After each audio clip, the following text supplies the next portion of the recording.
یہ وبا آج کل بہت تیزی سے بڑھ رہی ہے۔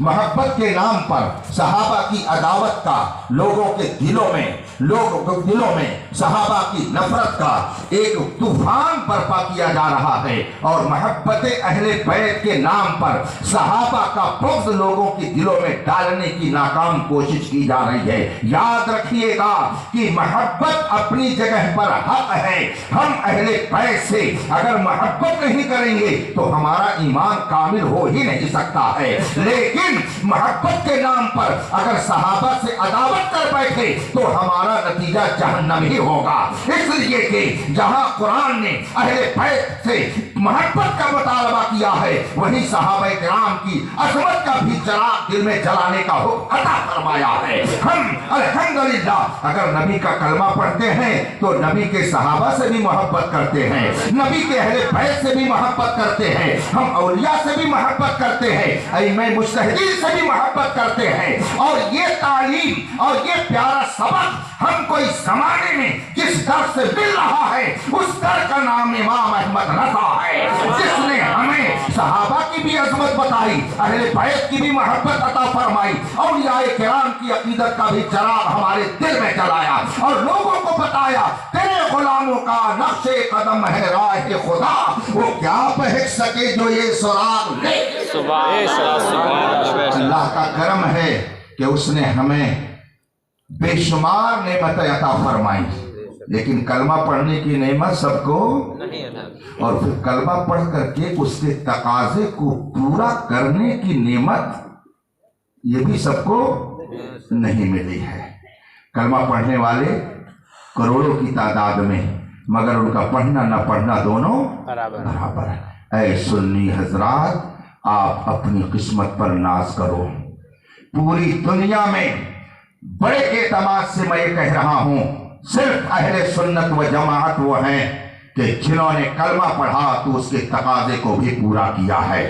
نبی کا اگر یہ کلمہ پڑھتے ہیں تو نبی نے جن جن سے محبت کا حکم دیا ہے ان سے محبت بھی کرتے ہیں، اور جن جن سے نفرت کا حکم دیا ہے اہل سنت ان سے نفرت کرتے ہیں۔ یہ کلمے کا تقاضا اگر پورا کرنے والا کوئی طبقہ ہے تو صرف اہل سنت و جماعت ہے۔ پوری دنیا کے اندر مسلک اعلیٰ حضرت کا ماننے والا کوئی ایسا نہیں ملے گا کہ جو کسی ولی کی شان میں گستاخی کرتا ہو۔ پورے ہندوستان پر آپ نظر اٹھا کر کے دیکھ لیجئے، بہت سے ایسی خانقاہیں مل جائیں گی کہ جو کلمہ پڑھتی ہیں، خانقاہی بنتے ہیں لوگ، لیکن اس کے باوجود کہیں صحابہ کی شان میں توہین، کہیں اہل بیت کی شان میں توہین، کہیں ائمہ مجتہدین کی شان میں توہین، کہیں علماء کی شان میں توہین۔ مگر جو مسلک اعلیٰ حضرت کا ماننے والا ہے، آپ دیکھ لیجئے پورے ہندوستان کے اندر جو مسلک اعلیٰ حضرت کا ماننے والا ہے، وہ غوث پاک کا بھی ماننے والا ہے، خواجہ پاک کا بھی ماننے والا ہے، وارث پاک کا بھی ماننے والا ہے، خابر پاک کا بھی ماننے والا ہے، حضرت محبوب الہی کا بھی ماننے والا ہے، مخدوم پاک کا بھی ماننے والا ہے۔ گویا امام احمد رضا کی تعلیم وہ پیاری تعلیم ہے کہ جو اس تعلیم پر مضبوطی سے عمل پیرا رہے گا، انشاءاللہ جنت کا دروازہ اس کے لیے کھلا دکھائے گا۔ سبحان اللہ سبحان اللہ سبحان اللہ۔ اللہ نے بے شمار نعمتیں ہمیں عطا کی ہیں، مگر جو نعمت چن چن کر کے لوگوں کو ملے وہ بڑی اہمیت کی حامل ہوتی ہے۔ مثال کے طور پر، نہیں تو نہیں آ رہے آپ لوگوں کو، اگر آپ کی آبادی میں مثال کے طور پر فرض کر لیجئے 100 گھر اس آبادی میں ہیں، اور اللہ نے سب کو خوشحال بنایا، اور سب کے دروازے پر شاندار قسم کی 4 ویلر کھڑی ہو، سب کے دروازے پر اعلیٰ قسم کی گاڑی کھڑی ہو، ایک ہی گاڑی سب کے دروازے پر کھڑی ہے۔ اب اگر کسی ایک گھر کا نوجوان باہر نکلا، اپنی گاڑی کو سامنے دیکھا، غرور و گھمنڈ میں اس نے اپنا سینہ چوڑا کیا، ناک کھلائی، موچ پر تاؤ دیا کہ میرے دروازے کے سامنے تو یہ گاڑی کھڑی ہے، پڑوسی جب دیکھے گا تو کہے گا کتنا بیوقوف ہے، یہ بھی کوئی فخر کی چیز ہے، یہ گاڑی تو گھر آبادی میں سب کے دروازے پر کھڑی ہے۔ اس کا مطلب یہ ہوا کہ جو چیز سب کے پاس ہوتی ہے وہ فخر کی نہیں ہوتی ہے۔ جو چیز سب کے پاس ہو وہ گھمنڈ کے لیے نہیں ہوتی ہے، اس پر ناز اچھا نہیں لگتا ہے۔ لیکن اگر پوری آبادی میں صرف ایک ہی آدمی کے گھر شاندار قسم کی گاڑی ہو، اب اگر وہ نخرے دکھاتا ہے تو لوگ کہیں گے بھائی اسی کے پاس ہے تو وہ نخرا دکھائے گا ہی، اس میں کون سی بات ہے، جب اسی کے پاس ہے تو وہ گھمنڈ تو کرے گا ہی۔ اس کا مطلب یہ ہوا کہ جو چیز سب کو ملتی ہے وہ قابل فخر نہیں ہوتی ہے، جو کسی کسی کو ملتی ہے وہ فخر کی ہوتی ہے۔ دولت دنیا میں اللہ نے کس کو نہیں دی ہے، حسن و جمال اللہ نے دنیا میں کس کو نہیں دیا ہے، مال و دولت اللہ نے دنیا میں کس کو نہیں دیا ہے۔ دنیا کی ہر قوم کے پاس دولت ہے، دنیا کی ہر قوم کے پاس آل اولاد ہے، دنیا کی ہر قوم کے پاس عزت اور شان و شوکت ہے، دنیا کی ہر قوم کے پاس ناموری ہے، رعب و دبدبہ ہے۔ اللہ نے ہر قوم کو ڈاکٹر دیا، ہر قوم کو ماسٹر دیا، ہر قوم کو انجینئر دیا، ہر قوم کو پروفیسر دیا، ہر قوم کو لائر دیا۔ دنیا کی ہر قوم میں یہ سب پائے جاتے ہیں، مگر اللہ نے غوث اعظم کس کو دیا ہے، خواجہ غریب نواز کس کو دیا ہے، شابیر پاک کس کو دیا ہے، وارث پاک کس کو دیا ہے، امام اعظم کس کو دیا ہے، غوث اعظم کس کو دیا ہے۔ اگر اللہ نے غوث اعظم دیا ہے تو دنیا میں کسی کو نہیں، ہم سنیوں کو۔ اللہ نے اگر غوث اعظم دیا تو ہم سنیوں کو دیا ہے، خواجہ غریب نواز اگر دیا ہے تو ہم سنیوں کو دیا ہے۔ پوری دنیا میں کسی کے پاس امام احمد رضا نہیں ہے، اللہ نے احمد رضا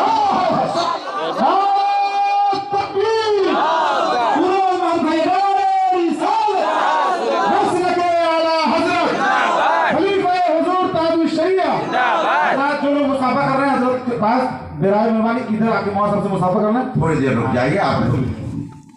دنیا میں کسی قوم کے پاس غوث اعظم ہیں تو ہم سنیوں کے پاس، خواجہ پاک ہیں تو ہم سنیوں کے پاس۔ اللہ نے کسی کو امام احمد رضا نہیں دیا، اگر امام احمد رضا دیا تو ہم سنیوں کو دیا۔ پوری دنیا کے اندر کسی ملک میں تاج الشریعہ اس وقت نہیں ہے، تاج الشریعہ اگر اللہ نے دیا تو ہم سنیوں کو عطا فرمایا ہے۔ اور یہ ساری نعمتیں اگر ہم کو مل رہی ہیں تو مصطفیٰ جان رحمت کے صدقے میں مل رہی ہیں۔ اسی لیے ہم کہتے ہیں نہ طاعت پر، نہ تقویٰ پر، نہ زہد و اتقا پر ہے ہمارا ناز، جو کچھ ہے محبت۔ سبحان اللہ سبحان اللہ۔ انتم الاعلون ان کنتم مومنین، تم ہی بلند رہو گے، بس شرط یہ ہے کہ مصطفیٰ کے سچے وفادار بن جاؤ۔ ڈاکٹر اقبال کہتا ہے کہ محمد سے وفا تو نے تو ہم تیرے ہیں، یہ جہاں چیز ہے کیا لوح و قلم تیرے ہیں۔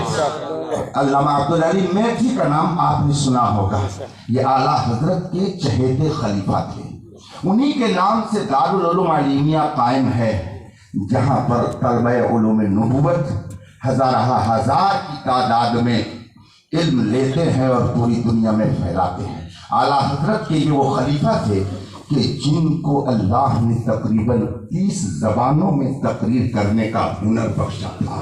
پوری دنیا میں انہوں نے تبلیغ اسلام کے لیے دورہ فرمایا ہے اور 70,000 غیر مسلموں نے ان کے ہاتھ پر اسلام قبول کیا ہے۔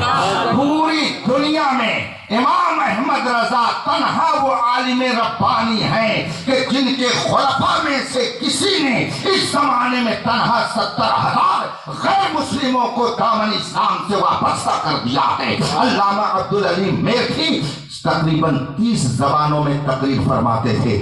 اپنی ایک تقریر میں وہ کہتے ہیں، لوگ کہتے ہیں آگے بڑھو تو ترقی کرو گے، دنیا آگے جا رہی ہے تم بھی آگے جاؤ۔ آج بھی لوگ کہتے ہیں اگر علماء یہ تقریر کرتے ہیں اور کہتے ہیں یہ کرو تو ہمارا یہ نوجوان کہتا ہے کہ یہ اولڈ تھیسس کے آدمی ہیں، یہ بہت ہی پرانی ذہنیت لے کر کے چل رہے ہیں، دنیا کہاں سے کہاں پہنچ گئی، مگر یہ لوگ وہی 1400 سال پرانی باتیں ہی کہتے ہیں۔ میرے بھائیوں آپ بتاؤ دنیا کہاں سے کہاں چلی گئی؟ اس دنیا میں انسان آتا ہے اور آنے کے کچھ دن کے بعد جاتا ہے۔ یہ آنے جانے کا جو سلسلہ ہے نہ جانے کب سے ہے اور کب تک قائم رہے گا، لیکن اتنی بات تو طے ہے چونکہ رسول پاک نے فرمایا ہے اعمار امتی ما بین 60 الی 70، میری امت کے اکثر لوگوں کی عمریں 60 سے 70 کے درمیان ہوں گی۔ رسول پاک فرماتے ہیں کہ میری امت کے لوگ زیادہ تر 60 اور 70 کے بیچ اس دنیا کو چھوڑ کر کے چلے جائیں گے۔ کم وہ لوگ ہوں گے جو 100 سال تک زندہ رہیں۔ آپ خود دیکھ رہے ہیں رسول پاک کا فرمان کس طرح ہمیں صادق ہوتا نظر آتا ہے کہ آدمی اس وقت 60 70 80 سال ہوتے ہوتے دنیا سے چلا جاتا ہے۔ گویا دنیا میں آیا ہے تو کتنے دن اسے موقع ملا ہے؟ 70 اور 80 سال، بس اتنے دن تک اسے اس دنیا میں رہنا ہے۔ شاید اس مجلس میں کوئی ایسا آدمی ہو جس کی عمر 90 سال ہو یا 100 سال ہو، سب اس کے نیچے ہی ہوں گے جو اس پہ بیٹھے ہوئے ہیں، اس سے اوپر یہاں کوئی نہ ہوگا۔ تو اب رسول پاک فرماتے ہیں کہ میری امت کے اکثر لوگوں کی عمریں 60 سے 70 سال کے درمیان ہوں گی، اس کے بعد یہ اس دنیا کو چھوڑ کر کے چلے جائیں گے۔ آنا بھی متحقق اور طے ہے اور جانا بھی بالکل یقینی ہے، مگر مجھ کو آپ بتائیے کیا بادشاہ جب آتا ہے کسی اور طریقے سے اور غریب آتا ہے تو کسی اور طریقے سے نہیں؟ کوئی آنے والا اگر بادشاہ کے گھر میں آئے تو اس کے بھی آنے کا وہی طریقہ، اور کوئی جھوپڑی میں اگر آتا ہے تو اس کے آنے کا بھی وہی طریقہ۔ جس طریقے سے ملکہ اور بادشاہ کی بیوی کے بچے کی پیدائش کے موقع پر اس کو دایا کی ضرورت پڑتی ہے، دودھ کی ضرورت پڑتی ہے، خدمت کی ضرورت پڑتی ہے، اور اللہ کے کرم سے وہ سب مہیا چیزیں ہو جاتی ہیں۔ اسی طریقے سے اگر کوئی جھوپڑی میں پیدا ہو تو اس کے لیے بھی دایا کی ضرورت ہوتی ہے، اس کے لیے بھی دودھ کی ضرورت ہوتی ہے، اور یہ سارا انتظام اللہ کی طرف سے اس جھوپڑی میں رہنے والی عورت کے لیے بھی ہو جاتا ہے۔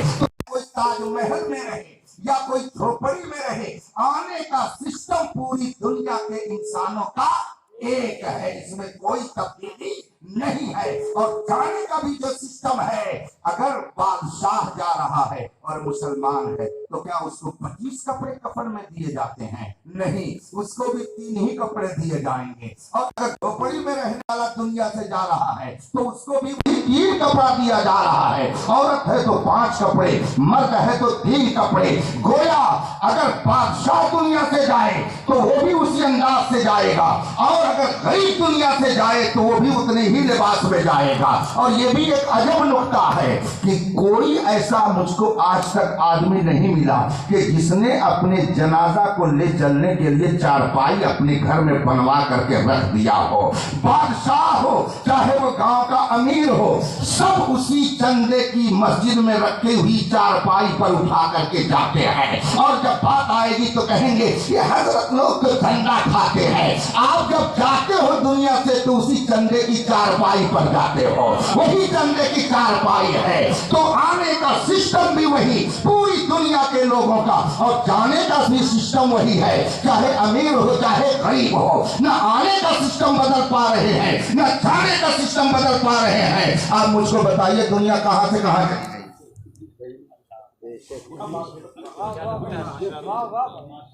سمجھ کے سمجھ کو سمجھو، سمجھنا بھی ایک سمجھ ہے۔ سمجھ کر کے جو نہ سمجھے میری سمجھ میں، آپ لوگ کہیے، میں تو نہیں کہوں گا نہ سمجھ۔ میرے سامنے تو پڑھے لکھے لوگ بیٹھے ہیں، اسٹیج پر تو بہت قابل لوگ بیٹھے ہوئے ہیں، میں تھوڑی کہوں گا کہ نہ سمجھ۔ اور اگر میری زبان سے نکل گیا اور آپ لوگوں نے مجھے گھیر لیا تو تنہا تنہا میں کیا کر پاؤں گا آپ کا؟ اس لیے میں یہ تو نہیں کہوں گا کہ آپ نہ سمجھ ہیں۔ آپ اگر نہ سمجھ ہوتے تو آج شب برات کی برکتوں کو لینے کے لیے رات کی اس تنہائی میں یہاں بیٹھے نہ ہوتے۔ اسی لیے علماء فرماتے ہیں جو صاحب ایمان ہوتا ہے وہ جاہل مطلق ہو ہی نہیں سکتا ہے، اس لیے کہ جسے خدا کی معرفت حاصل ہو جائے، جس کو نبی کے درجے کا علم حاصل ہو جائے، وہ بڑا جاہل کیسے ہو سکتا ہے؟ الحمدللہ ہر مومن مرتبہ مصطفیٰ کو بھی کچھ نہ کچھ جانتا ہے، اور معرفت خداوندی بھی اسے حاصل ہوتی ہے، اس لیے وہ جاہل مطلق نہیں ہوتا ہے۔ جاہل مطلق تو وہ ہے جو بہت کچھ ہو کر کے بھی خدا کو نہیں پہچانتا۔ نہ آنے کا سسٹم بدلا تو بتائیے آپ دنیا کہاں سے کہاں چلی گئی؟ لوگ کہتے ہیں دنیا بہت ترقی کر گئی، ٹاٹا برلا کہاں چلا گیا، قارون کہاں چلا گیا، شداد کہاں چلا گیا، نمرود کہاں چلا گیا، فرعون کہاں چلا گیا، کہاں ترقی کر کے یہ چلے گئے؟ ان کا اس دنیا میں کوئی نام و نشان نہیں رہ گیا۔ لیکن غوث اعظم کل بھی زندہ تھے، آج بھی زندہ ہیں۔ خواجہ غریب نواز کل بھی زندہ تھے، آج بھی زندہ ہیں۔ محبوب الہی کل بھی زندہ تھے، آج بھی زندہ ہیں۔ امام احمد رضا کل بھی زندہ تھے، آج بھی زندہ ہیں۔ وَأَنْتُمُ الْأَعْلَوْنَ إِن كُنتُم مُؤْمِنِينَ، اگر مصطفیٰ کے وفادار ہو تو دنیا سے جانے کے بعد بھی تم ہی بلند رہو گے۔ شرط یہ ہے کہ مصطفیٰ کے سچے وفادار۔ علامہ عبدالعلی میٹھی فرماتے تھے، دنیا کہتی ہے آگے بڑھو، وہ فرماتے میں کہتا ہوں پیچھے چلو، تم کہتے ہو آگے چلو۔ علامہ میٹھی فرماتے میں کہتا ہوں پیچھے چلو اور پیچھے چلو اور پیچھے چلو، 1400 سال پہلے چلے جاؤ تو تم کو یہ تاریخ ملے گی کہ دشت تو دشت ہے، دریا بھی نہ چھوڑے ہم نے، بحر ظلمات میں دوڑا دیے گھوڑے ہم نے۔ فرماتے پیچھے چلو، جب تم پیچھے چلو گے تو رب تمہیں آگے کرے گا۔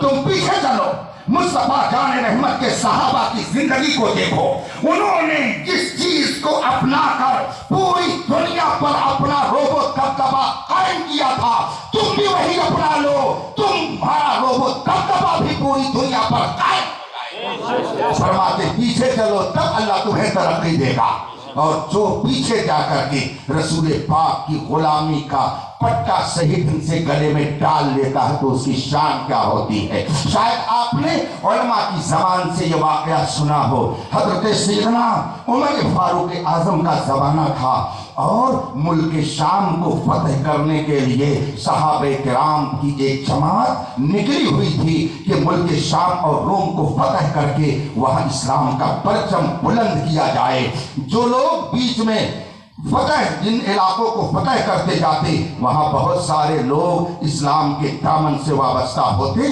چلے جاتے تھے۔ ان وابستہ ہونے والوں میں ایک عظیم نام حضرت دامش ابو الہول کا تاریخ میں ملتا ہے۔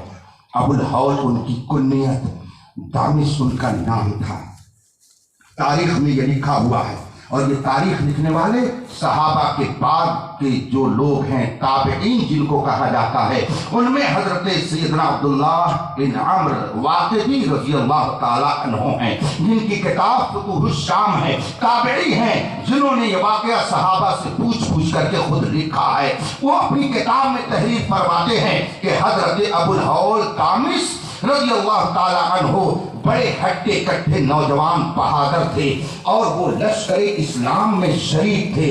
اتفاق سے ایک مقام پر رومیوں کے 30,000 لشکر نے مسلمانوں کی اس جماعت کو گھیر لیا۔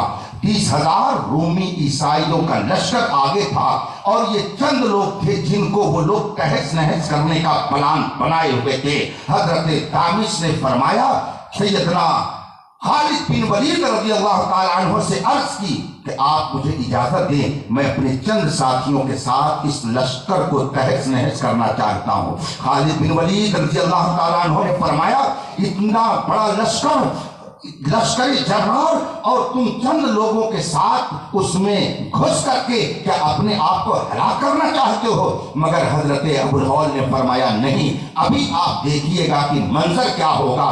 حضرت خالد بن ولید نے اجازت دے دی اور حضرت دامش 10 ساتھیوں کو لے کر اس لشکر پر ٹوٹ پڑے۔ 30,000 کا لشکر سامنے ہے اور یہ کل 11 لوگ ہیں۔ اس لشکر جرار میں جب یہ گھسے، گھمسان کی لڑائی لڑی، نتیجہ یہ ہوا کہ 30,000 میں بہت سارے جہنم رسید ہوئے، مگر یہ 11 ساتھی قید کر لیے گئے۔